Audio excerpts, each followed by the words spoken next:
It's Wednesday, everyone, January 9th, 2022. I'm your host, William. Thank you so very much. Coronavirus cases continue to decline, thankfully, here in the United States. That is some welcoming news. Dr. Fauci actually announced yesterday afternoon on Twitter and other platforms that it looks like we've seen the worst of the COVID pandemic, and the downward case trend should continue until we get into an endemic, where it comes around twice a year like the flu. Let's hope he's correct. If you've been watching the Beijing Olympics, I am sure that you saw the snowboarding competition. Well, last night, 36-year-old Lindsey Jacob Allen won the American gold for that particular competition.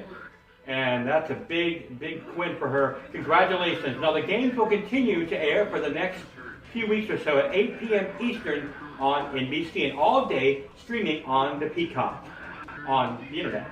All eyes on the Valentine's Day weekend, not just for chocolate and dinner, but in particular Sunday night and Monday, where there's hints that a coastal storm might be bringing some snow once again to the Mid-Atlantic region, including here at Virginia Beach.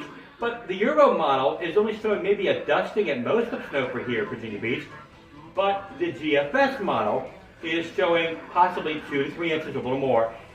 We'll see what happens.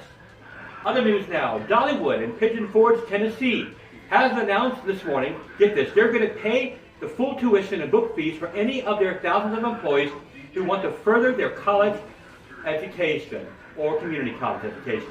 So anybody who works there at that theme park at Dollywood will be qualified on day one of their employment. And that's all due to Dolly Parton and her huge heart. We don't deserve her. We really don't. What an amazing story and a great story for a change.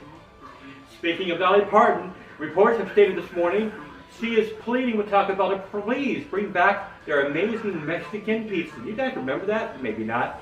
It's been decades since they actually sold them, but I do clearly remember them and how good they actually were.